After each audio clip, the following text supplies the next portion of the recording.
See, I don't think we should be pressing the panic button because HMPV is not a new virus, it is an existing virus. And the statement, the way report has come out that this is the first case of HMPV in India, which is not true because HMPV is an existing virus and certain percentage of people do get affected by this virus. And it is not something new. And the baby, the child that has got affected, has got no travel history, and they're all local people. They're not coming from China or Malaysia or some other country. So I do not think there's any connection to that. China's outbreak is, they're saying, is a new variant of HMPV. So that is what they're saying. We don't have the full details. And the government of India is yet to provide any full details to us. And maybe they're also trying to get more information.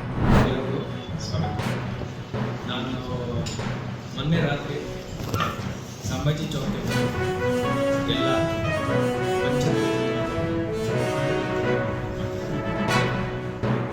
ಜಿಲ್ಲಾಡಳಿತದಿಂದ corporation protocol ಪ್ರಕಾರ ಸೂಕ್ತ ಸಮಯದಲ್ಲಿ ನಾವು Sambhaji statue inaugurate ಮಾಡ್ತೀವಿ ಅಂತ ಹೇಳಿ ಆವಾಗ ನಾವು ನಿರ್ಧಾರ ಮಾಡ್ತೀವಿ. ಆದರೆ ನಿನ್ನೆ ಯಾವುದೇ ಪರ್ಮಿಷನ್ ಇಲ್ಲದೆ ಆ ಸ್ಟ್ಯಾಚ್ಯೂ ಉದ್ಘಾಟನೆ ಜಿಲ್ಲಾಡಳಿತ ಪ್ರಕಾರ ಅದು ಅನಧಿಕೃತವಾಗಿ ಒಂದು ಸ್ಟ್ಯಾಚ್ಯೂ ಮಾಡಲ್ಲ.